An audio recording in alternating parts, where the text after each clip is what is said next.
ലാറ്റ്വിയയുടെ അയൽ രാജ്യമായ എസ്റ്റോണിയയിലേക്കാണ് നമ്മൾ യാത്ര തിരിക്കുന്നത്. ഇപ്പോൾ ലാറ്റ്വിയയിൽ നിങ്ങൾക്ക് കാണാം മഞ്ഞ് വീഴ്ച വിൻ്ററിൻ്റെ തുടങ്ങിക്കഴിഞ്ഞിട്ടുണ്ട്. എന്നാൽ ഇനി അത് ഫിൻലാൻഡിലേക്ക് അടുത്തെത്തും തോറും ഫിൻലാൻഡിൽ നിന്ന് 2 മണിക്കൂറിന് മേലെ 2.5 മണിക്കൂറിന് മേലെ ഒരു ഫെറി സർവീസ് മാത്രമാണ് എസ്റ്റോണിയയിലേക്ക് ദൂരം. അതുകൊണ്ട് തന്നെ ഫിൻലാൻഡിലെ ഒരു തണുപ്പിൻ്റെ വളരെ സിമിലർ ആയിട്ടുള്ള ഒരു ക്ലൈമറ്റാണ് നമുക്ക് എസ്റ്റോണിയയിൽ ഉണ്ടായിരിക്കുക. ലാറ്റ്വിയയിൽ നിന്നൊരു 4.5 മണിക്കൂറോളം കാർ ഡ്രൈവ് ഉണ്ട് നമുക്ക്. ആ രാജ്യം എനിക്ക് തോന്നുന്നു ഞാൻ ഇന്നവരെ കേട്ടിട്ടില്ല ആരും അതിനെപ്പറ്റി സംസാരിച്ചതായിട്ടുള്ള അതിൻ്റെ പൊട്ടൻഷ്യലിനെ പറ്റി കുട്ടികൾക്ക് മനസ്സിലാക്കി കൊടുക്കുന്ന ഒരു സാഹചര്യം ഞാനിതുവരെ കണ്ടിട്ടില്ല. എന്നാലും നമുക്ക് അറിയാവുന്ന എല്ലാ ഇൻഫർമേഷൻസ്, അവിടുത്തെ പ്രധാനപ്പെട്ട പബ്ലിക് യൂണിവേഴ്സിറ്റീസ്, ഏതെല്ലാം അവിടുത്തെ ഇൻഡസ്ട്രീസ്, ഇതെല്ലാം നമുക്കൊന്ന് എക്സ്പ്ലോർ ചെയ്യാം. കാരണം നമ്മളെ സംബന്ധിച്ചിടത്തോളം ഏറ്റവും കുറവ് ഓപ്ഷൻസ് വെച്ചിട്ടായിരിക്കരുത് വിദേശത്തേക്ക് പഠിക്കാൻ പോകുന്നത്. നമുക്ക് അനുയോജ്യമായിട്ടുള്ള ഏറ്റവും ബെസ്റ്റ് കൺട്രി നമ്മൾ ഓപ്റ്റ് ചെയ്ത് കഴിഞ്ഞാൽ സ്വാഭാവികമായിട്ട് നമ്മൾ എപ്പോഴും പറയാറുള്ള പോലെ തന്നെ വർക്ക് വിസയും PR-ഉം ഒന്നും ഒരു കൺസേൺ ആയിരിക്കില്ല. സോ എസ്റ്റോണിയയിലേക്ക് ആരെല്ലാം പഠിക്കാൻ പോകണം എന്നുള്ളത് നമുക്ക് അവിടെ ചെന്ന് യൂണിവേഴ്സിറ്റീസിലെല്ലാം എക്സ്പ്ലോർ ചെയ്ത് നമുക്ക് കണ്ടെത്താം.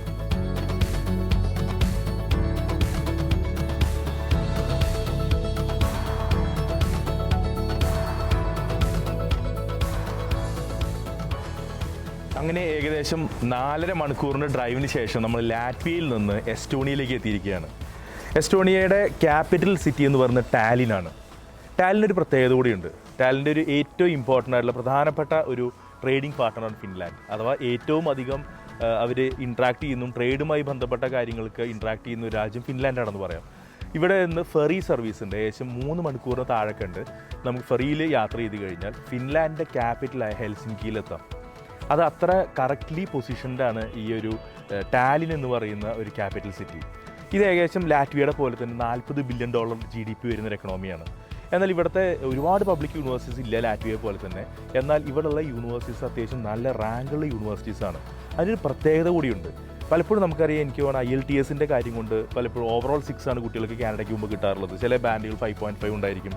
അങ്ങനത്തെ ഒരുപാട് കുട്ടികൾ പേഴ്സണലി എന്നെ വിളിച്ചിട്ട് ഇനി എന്താ ഓപ്ഷൻ ചോദിക്കാറുണ്ട്. അവർക്കുള്ളൊരു ഐഡിയൽ ഓപ്ഷനാണ് എസ്റ്റോണിയ. കാരണം ഇവിടുത്തെ റാങ്കുള്ള യൂണിവേഴ്സിറ്റീസ് നിർബന്ധമായിട്ടും IELTS സ്കോർ ചോദിക്കുന്നുണ്ട്. എന്നാൽ അത് ഓവറോൾ 6 സ്കോറും ഒരു ബാൻഡിലെ എല്ലാ ബാൻഡിലും മിനിമം 5.5 മാത്രമാണ് ചോദിക്കുന്നത്. അതുകൊണ്ട് തന്നെ ഇവിടുത്തെ നല്ല റാങ്കുള്ള യൂണിവേഴ്സിറ്റിയിൽ പഠിക്കാനായിട്ടുള്ള വലിയൊരു അഡ്വാൻറ്റേജാണ്. ഇവിടുത്തെ കുട്ടികളുടെ അടുത്ത് നമുക്ക് ചോദിച്ചാൽ ഇവിടുത്തെ 1-2 വളരെ സ്പെഷ്യൽ കോഴ്സസ് ഉണ്ട്. നമ്മൾ മാരിടൈമിൻ്റെ ഇൻഡസ്ട്രിയുടെ ബെനിഫിറ്റ്സും കാര്യങ്ങളൊക്കെ നമ്മൾ കണ്ടതാണ്. ആ മാരിടൈം ഇൻഡസ്ട്രിയിലൊക്കെ പഠിക്കുന്ന കുട്ടികൾ എങ്ങനെയാണ് അവർ ഈ ഫീൽഡിലേക്ക് എത്തിപ്പെടുന്നത്, എന്താണ് അവരുടെ കരിയർ സാധ്യതകൾ അവർ ചിന്തിക്കുന്നത് എന്നൊക്കെ നമുക്കൊന്ന് ചോദിച്ചറിയാം എന്തായാലും.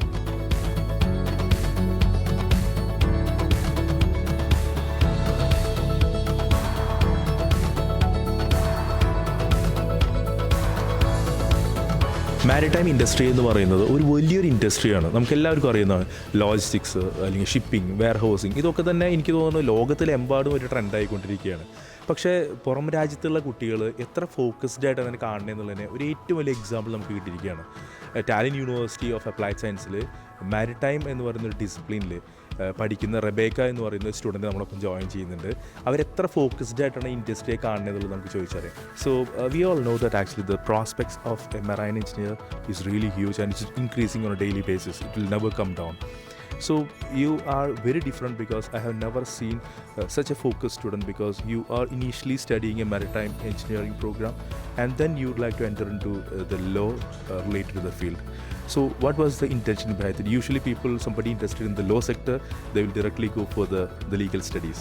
But you opted for a different path. Why? I think it's the most interesting class I had so far. So that's where my interest starts.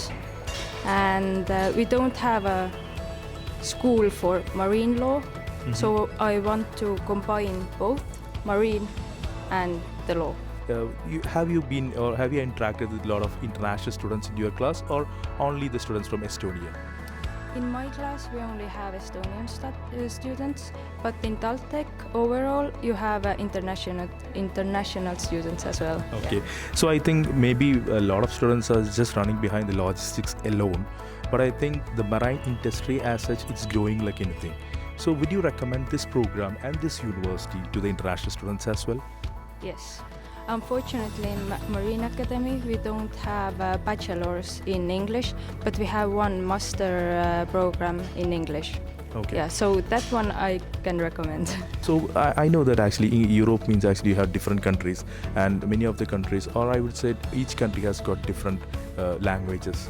So when you are a person from Estonia, you speak in the Estonian language, when you go to different countries, won't that be a barrier for you? I think people English is very good in there. I also, if I want to go to Netherlands, I want to study their language as well. Yeah, in And- basic, like basics. So it's like actually the prospect lies only in the Europe, or you see an international job demand as well for this maritime engineers? I don't see good demand in Estonia. I see good demand in other countries. Okay. Yeah, in Europe especially. Okay, is it really, I mean, it's really a good effort because you're making a really good effort because you're studying a bachelor's in engineering in the marine field and you want to specialize in the law, which means you are confining your career to a particular industry, right?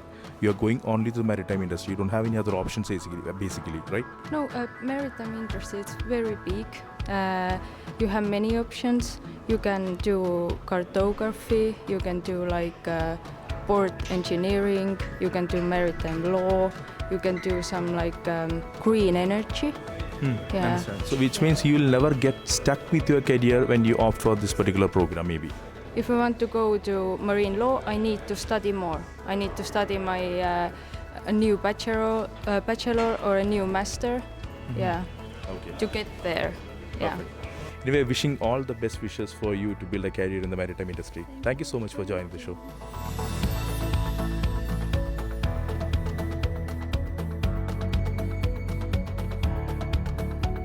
So Tallinn university എന്ന് പറയുന്നത് വളരെ പ്രശസ്തമായിട്ടുള്ള യൂണിവേഴ്സിറ്റിയാണ്.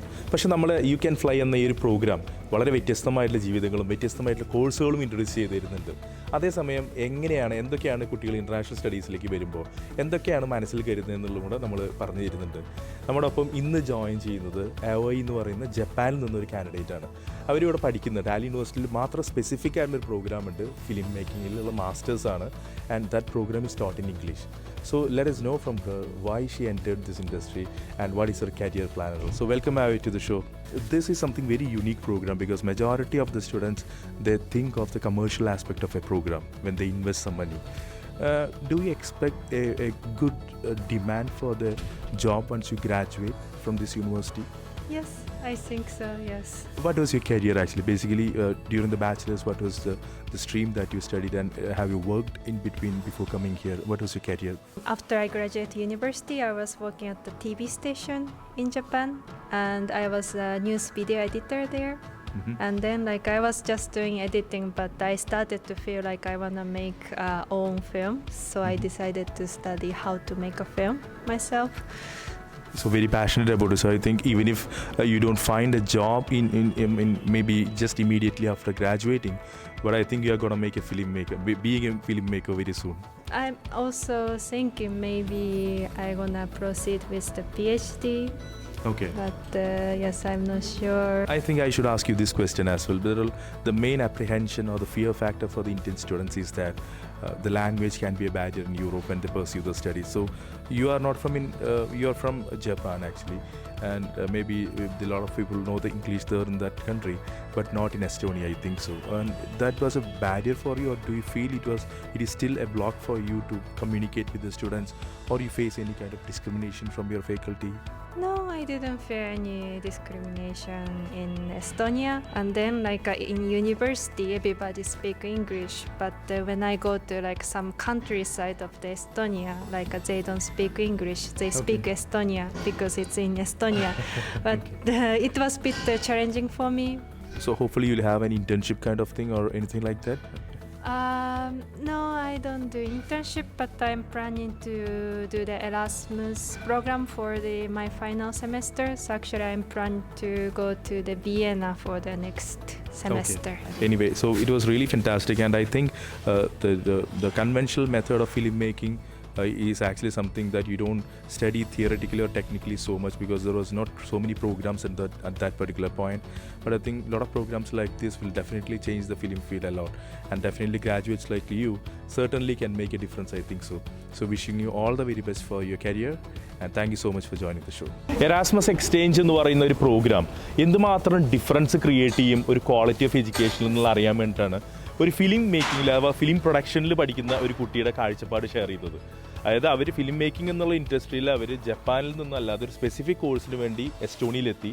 അതിനുശേഷം ഇനി last സെമസ്റ്ററിൽ അവർ അതേ Erasmus വഴിക്ക് അവർ വിയന്നയിൽ പോവുകയാണ്. അതായത് എല്ലാ ആളുകളും യൂറോപ്പ് എക്സ്പ്ലോർ ചെയ്യുകയാണ് ചെയ്യുന്നത് ഓരോ പ്രാവശ്യം ഇവിടെ പഠിക്കാൻ വരുമ്പോഴും. നമ്മൾ പഠിക്കാൻ പോകുന്ന രാജ്യത്ത് തന്നെ പലപ്പോഴും പഠിച്ചു കഴിഞ്ഞ് സെറ്റിൽ ചെയ്യുന്നതിനപ്പുറത്തേക്ക് ഏതെല്ലാം രാജ്യങ്ങളിൽ നമുക്ക് എക്സ്പ്ലോർ ചെയ്യാൻ പറ്റുമോ, നമുക്കൊരു രാജ്യം ഇഷ്ടമല്ലെങ്കിൽ അതിൽ നിന്ന് മാറാനും ബെറ്ററായിട്ടുള്ള കോഴ്സുകൾ നോക്കാനും വേറൊരു ഒരു ഒരു ടീച്ചിങ് ലേണിംഗ് എൻവയോൺമെൻറ്റിൽ നമുക്ക് പോകാനും ഒക്കെ തന്നെ ഈ പ്രോഗ്രാം ഹെൽപ്ഫുള്ളാണ്.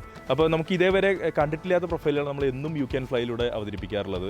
ഫിലിം മേക്കിംഗ് എന്ന് പറയുന്നതിൽ ഒരു സ്പെസിഫിക് ആയിട്ടുള്ള ഏരിയ തന്നെ എടുത്തുകൊണ്ടാണ് ഈ കുട്ടി masters English dot programme Tallinn യൂണിവേഴ്സിറ്റിയിൽ പഠിക്കുന്നത്.